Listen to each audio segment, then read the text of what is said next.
backwards because it's easier to yank them by the neck.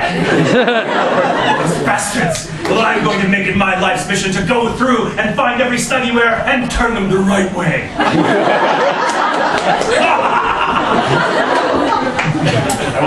I want to see someone cosplay. I want to see someone cosplaying in a lab coat that's turned backwards now. That's the best thing about a snug. You can be like, I feel like China. You feel like China? Yeah, because China's like sleeves are really fat. You look like you're kind of a straight jacket. My friends make me wear this. There's someone that's pointing. There's a question back there. Okay, the question is, what inspired you to become a voice actor, and what age? The money. So it definitely wasn't that. Okay, so I'm sorry, I cut you off. You had and what inspired? age? And what age did you like realize it? All right, so let me tell the story. The truth is, and we'll bring it down for a little moment because this is one of those like 2020 Barbara Walters.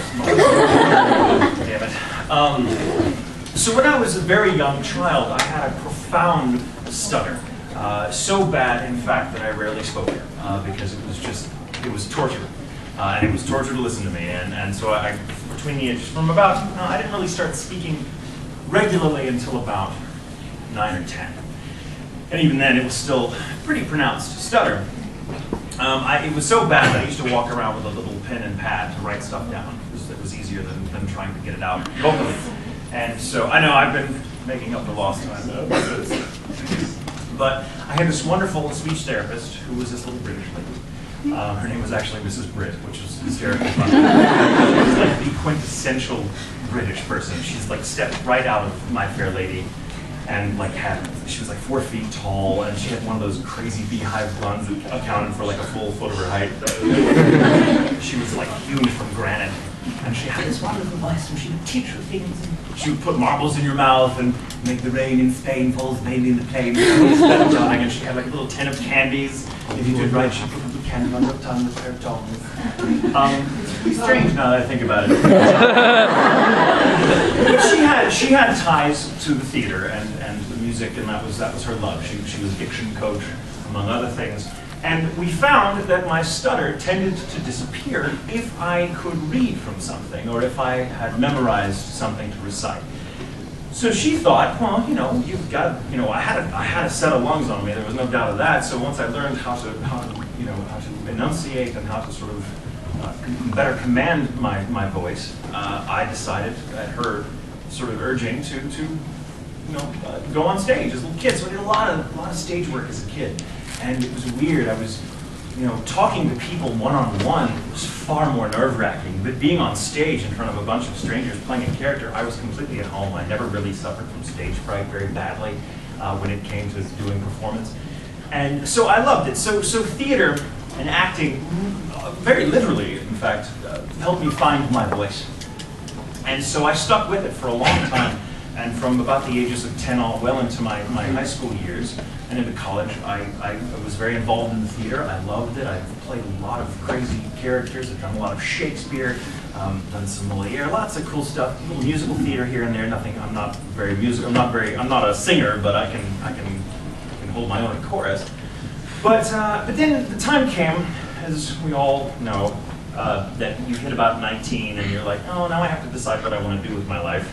And the push is always, well, do something practical, do something that's going to, ensure that you can pay the bills and, have a car and a place to live and all this. And acting just didn't have that appeal to me. It served its purpose, I thought. And I'm like, well, it's great, but it's not. It takes a very crazy or courageous person to be an actor, professionally, and I didn't feel like I quite could cut mustard. So I decided on following a whole different career path.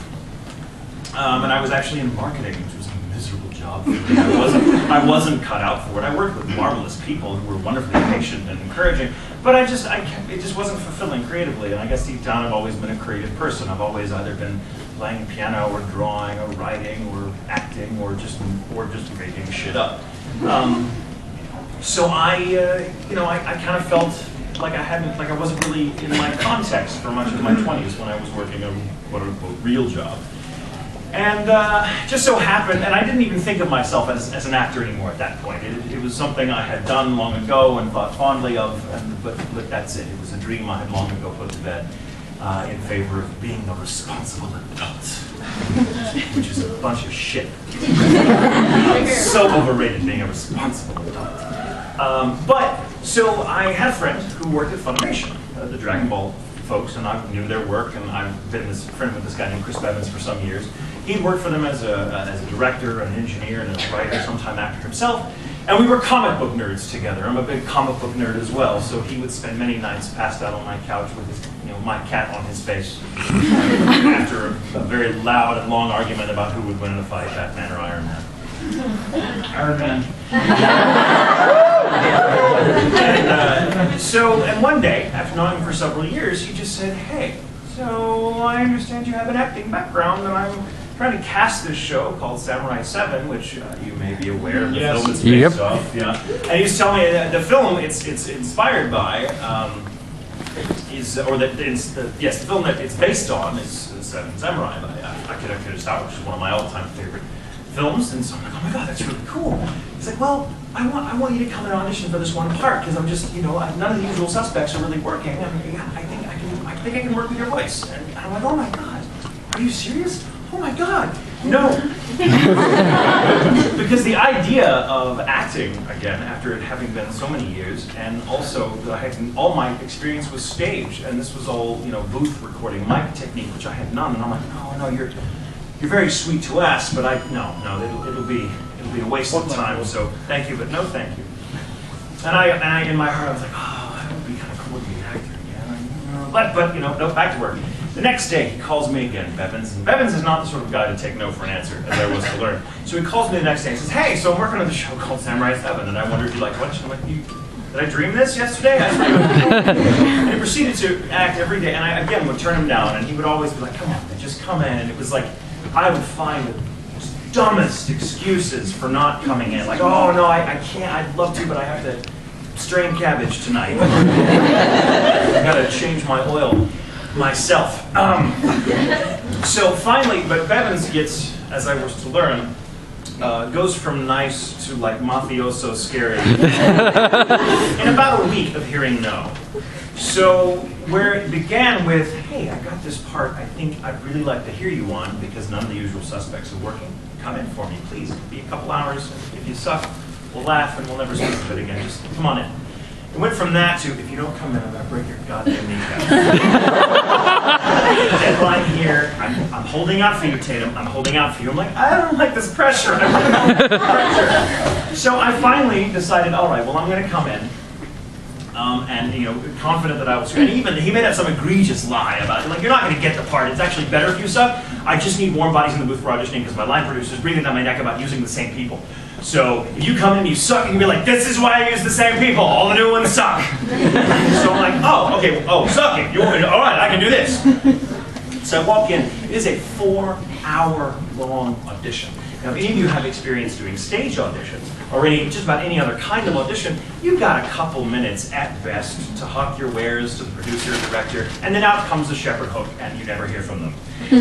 That's just the reality of being an actor. So being in the booth for 4 hours and intensely working with the animation, reading a dub script for the first time, which is a very different animal technically than other sorts of scripts because of all this technical jargon and not acrostics, whatever, little abbreviations, acronyms, and stuff that you're like, "What the hell does that mean?" "Oh, clenched teeth, open mouth react," whatever.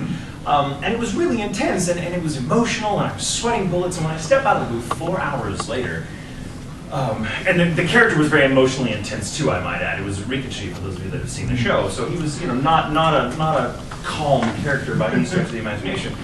And I was just, oh my God. So I step out of the booth 4 hours later, and I'm like, confident that I have screwed it up beyond measure, and he will now leave me the hell alone to go back to my miserable life in marketing.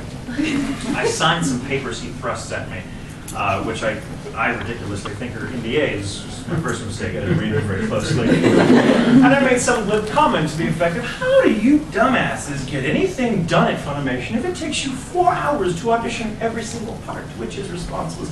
"Oh, honey, it doesn't. It took us 10 minutes. We've just recorded the first 6 episodes, and you just signed a contract. Screw you, you're